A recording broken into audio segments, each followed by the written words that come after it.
Hello, it's me, Jack-a-Lopium. Welcome along. We are back. Well, we're not back playing. We are here playing something. What is it? There's no splash screen, or if there is a splash screen, it ain't in English, which means we're playing another Chinese indie game, which as if you follow this channel at all, or if you're sub to this channel, that I've played loads of these darn things, because I think China is the place to be for producing indie games at the moment. It's pretty amazing. This is the Leviathan's Fantasy. There you go. Put my teeth back in. It's by Starchess Studio, who are recently responsible for a game called The Immortal Mayor. Mayor as in mayor of a town, that kind of mayor, not a mayor like a horse. But this is the Leviathan's Fantasy. I've played through to about level 11, or rather Leviathan level 11, so I should know a little bit about it. Surprise, surprise, I know nothing. I know very little. That's not true. But we are going to be learning the game together, even though I have played up to 11. We could hit the big old continue button, but we're not going to do that. We're going to play new game, and we're going to kind of learn it together. I know a bit, but not much. And when you see the game, you'll understand that it's so deep that, you can know quite a bit, but still know very little. It's like Jon Snow.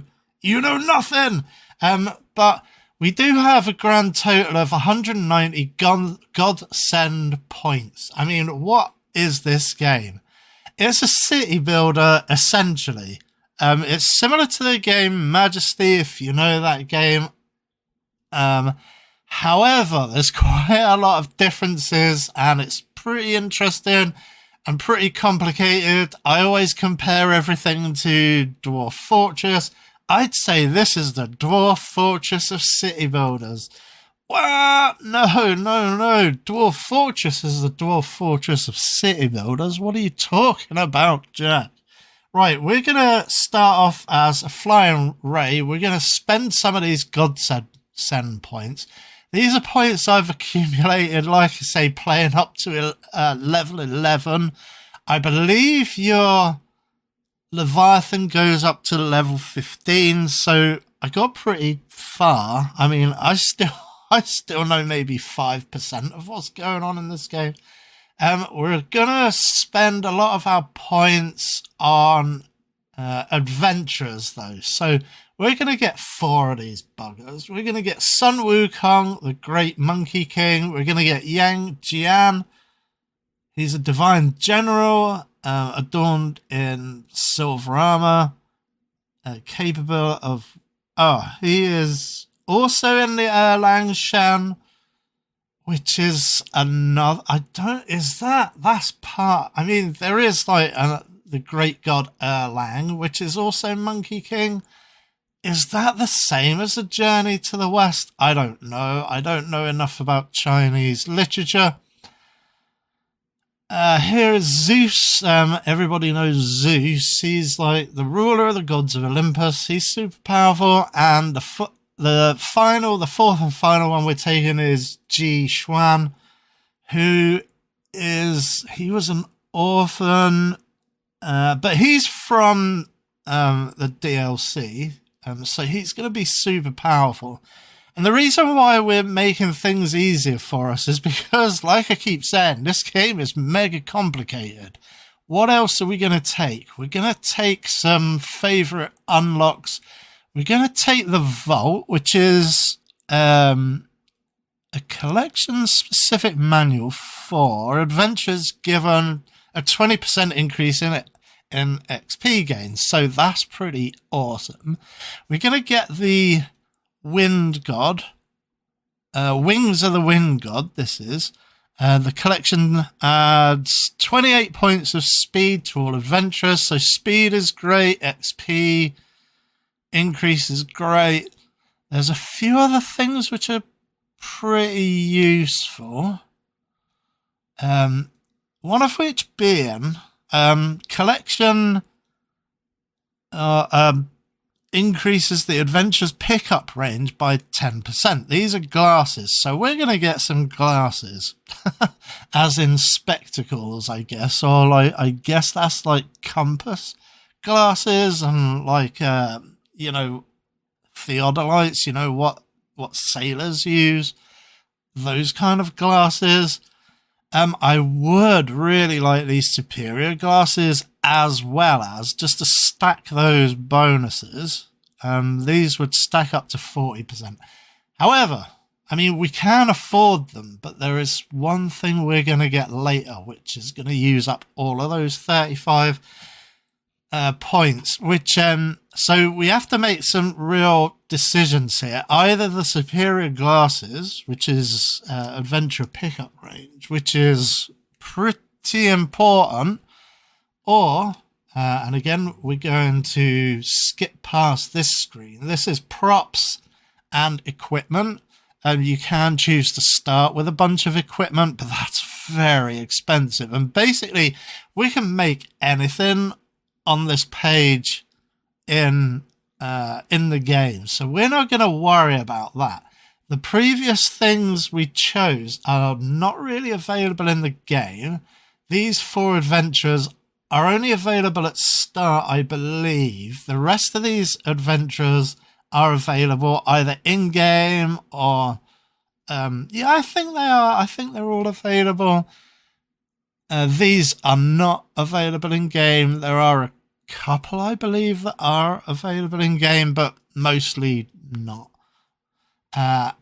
So we're going to skip all of this just because we can build those in-game. It'll take us some time before we're up to, well, this kind of... I've never reached this stage. I've reached this stage, yeah, I guess. Yeah, on the other playthrough, I am kind of sort of up to this level, but not very far into this level. So let's skip forward. There's one final thing we're going to get. There are a few things on this page which I would want, but we can't afford. It's in the buildings. We get to choose, again, one of these buildings if we go for the very expensive buildings.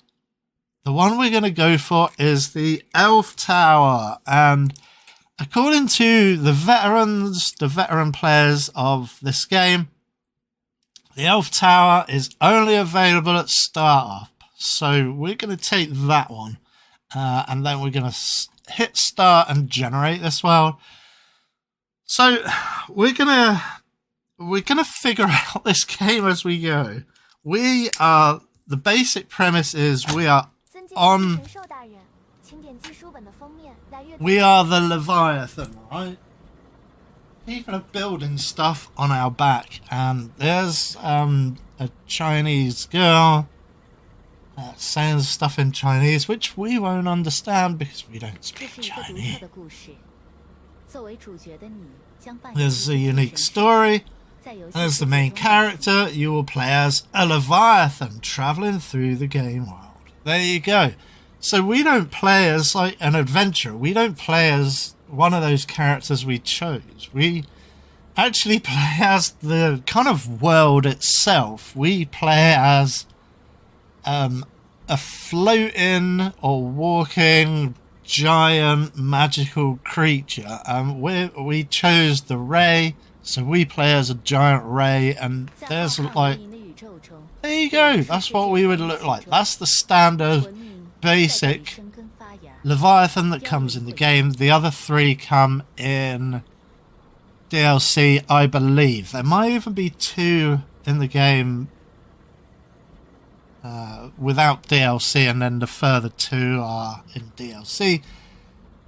In the vast and boundless universe, there are countless worlds hidden within it, where civilizations take root, sprout, wither, and ultimately perish. Some of them are on the back of me. As a Leviathan that can travel through space, you have a unique ability to draw nutrients from civilizations in various worlds and grow. So we're like Galactus, I guess. We're like the world eater, but we are like that big. We're like a giant Galactus level interstellar whale, and there are like civilizations that grow on our back. It's like getting like a rash on your back or something. It's like, ooh. You can dispel the chaotic energy, spread the fire of civilization, and restore order to all civilizations.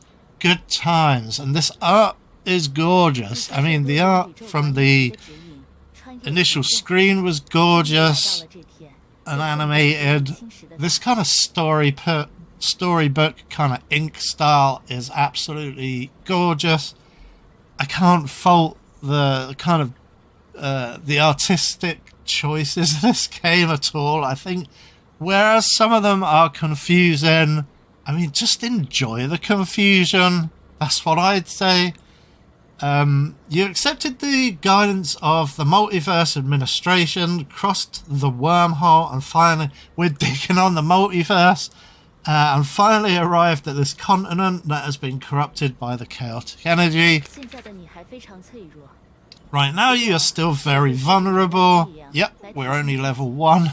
But learning to use the power of humans to improve yourself and symbiosis with humans is the fastest way to grow. Awesome. To grow these guys like spots and a rash on your back. That guy is a pimple, she's a pimple, he's a pimple. They're all pimples on my back. Please build a magnificent city on top of your body. Oh, the number of times I've heard that in my day-to-day life. If I had $1 for every time I'd heard that, you know. Count towards a kill mission. A corresponding bounty must be posted first. That's an important method of gameplay, is posting of bounties. But we'll go into that as we go. My dear Leviathan, you finally woke up, says Sylvia. This is Sylvia. This is what's on our back, man. And the reason why we chose the Leviathan is because of this unique thing here, which is a beach front and an ocean. No other Leviathan has a beach front and an ocean. So who are you, lady? Who do you think you are talking to me? I'm like huge, man. I'm a Leviathan. She says, I'm Sylvia from the Multiverse Administration. Congratulations on successfully arriving in the floating island world. Where is this place, we ask? As you can see, this world is made up of countless floating islands and other Leviathans. Tens of thousands of years ago, the land suffered a catastrophe. Our ancestors used chaos magic to raise the remaining cities, and we saved the whole earth. But now, an evil chaotic energy has disturbed the order of the floating islands, which is why you have been guided here. Do you know the origin of chaotic energy? Can't say that I do. What is it? The ancient god of chaos, he has the power to reverse everything and disrupt the universe, which is the chaotic energy. Fanatical followers spread the chaotic energy throughout the world, blah blah blah. Yeah, as I've said numerous times while playing these Chinese indie games, they can convey far more information in the Chinese characters than we can in the Latin alphabet. So there's going to be a ton of information which goes by very, very fast and very confusingly, and we're going to have to try and figure out what to do. Not without a tutorial. It's a good tutorial, but it doesn't tell it, like I keep saying, it tells you like 5% or 2% of the gameplay stuff, And I know another 2%. So yeah, I know 4% of what's going on in this game. Okay, so she imparts us, Lord Leviathan. Try flapping your wings and adjusting your direction to explore this world with me. Okay. Press AD to control the left and right movement. I'm just going to put a pause on real quick. WS to move forward and backward. Middle button to of the scroll wheel zooms in and zooms out. And that's pretty useful, but that's as far back. We've obtained 6 tech points. That's great. But this is like the view. Look at that. Look at that. That's spectacular. Spectacular. I even love the trees. They're gorgeous. Kind of a cel-shaded style. Actually, yeah, I did hear it compared to Borderlands. So yeah, I'd probably agree with that, yeah. I don't know what this is. This is the first time I've looked at the Ray map. Next, we need to find the tech in your memory and try to get what you need from it. So this is a big part of the game. What is tech? This is one of your talents. You can score all the tech and use muse and tech points to unlock them. After that, you will be able to use this tech. Blah, blah, blah. Let's try to light up a maintenance center tech. This is a great blueprint. Yeah, I would strongly recommend playing the tutorial. So let's click on tech. Even though you might have seen a lot of these concepts before, I would still suggest playing through as if you know nothing. Because we know nothing, Jon Snow. Okay, this is going to take us 2 tech points. We've got 6 tech points. We're going to unlock this. There you go. It gives us a bunch of resources. A maintenance center is the foundation of a city. You can use it to build buildings. Wait a minute. The foundation is not money, we say?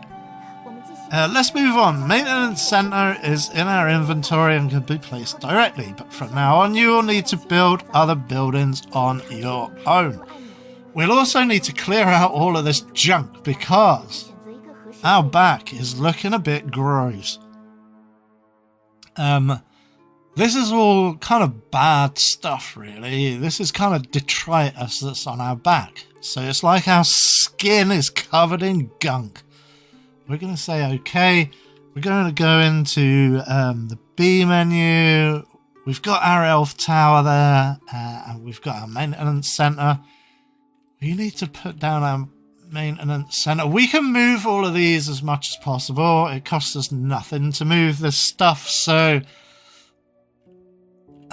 we can put it up here where there's space.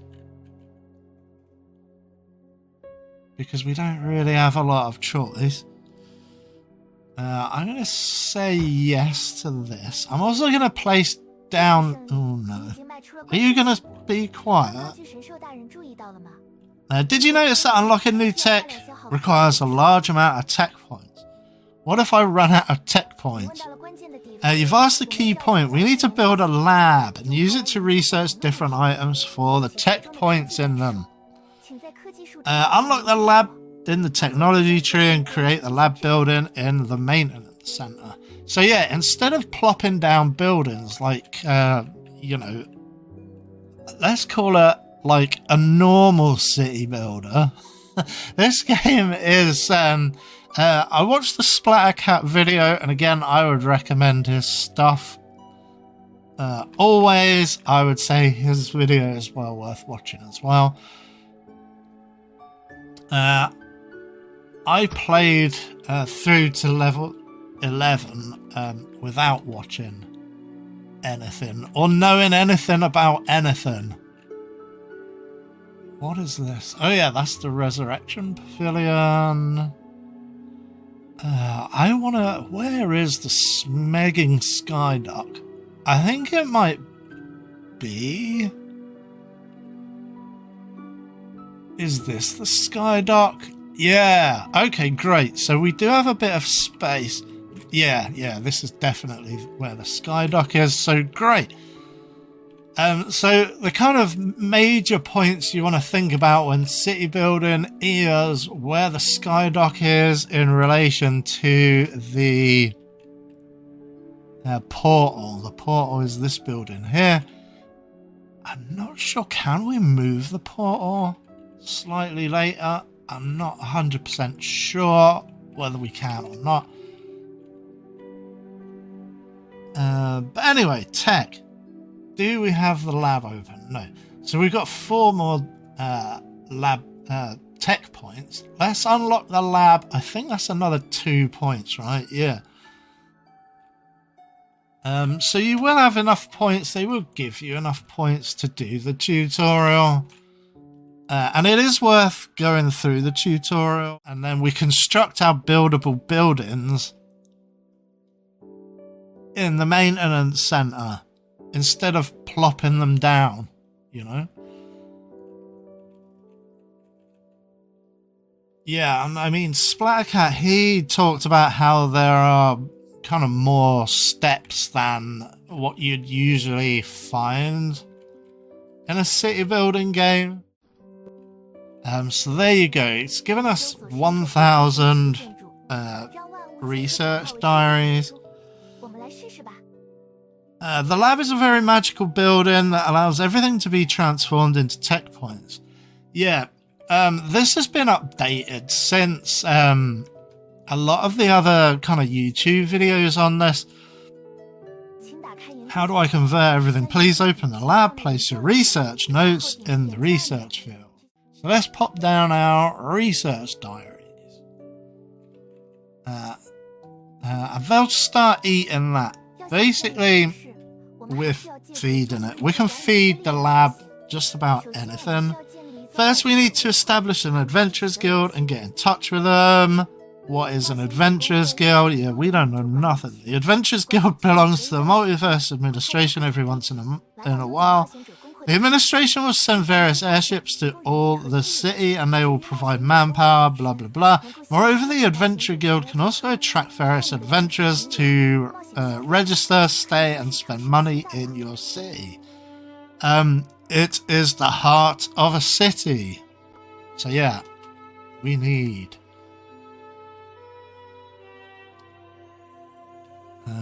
so first off, going to tech, spend our adventurers guild. We've been given or rather we've generated an extra 20 points of tech there from those 2 gold coloured manuals I fed there. So there you go, adventure guild, and then build. Oh no, not build that. Let's pop down the adventurer guild. And then, yeah, I think they're auto built. Everything's going to be like all smooshed together for a fair while, probably all of this episode and maybe next episode as well. The airship has brought many villagers, which are very useful. Let's spend some money to keep them here. I get it. I'm the best at spending money. Well, that is true, though. Either way, we still need to build a dormitory for them, so that they can stay and work for you when they have a place to live. The number and level of villager dormitories also determine the number of workers we can recruit. Oh boy, it's not paused, so they're already coming in. This airship looks really shabby. Airships have different level. So yeah, anyway, I'm going to sign off and then we'll look at this afterwards. Alright, because everyone's arriving, so we've got... It's really urgent. Alright, is there any money? And of course we need some money. Alright, thanks for watching. Please do leave a like, comment and subscribe if you want to see more. The Leviathan's Fantasy. We're going to play this for a while and we're going to be looking at the early stuff. It could take hours, if not days, to go through all the kind of early stuff, and we'll just go through everything as we get better and better. But yeah, you'll unlock various gameplay elements throughout, and especially as you level. So yeah, thanks for watching. Bye for now.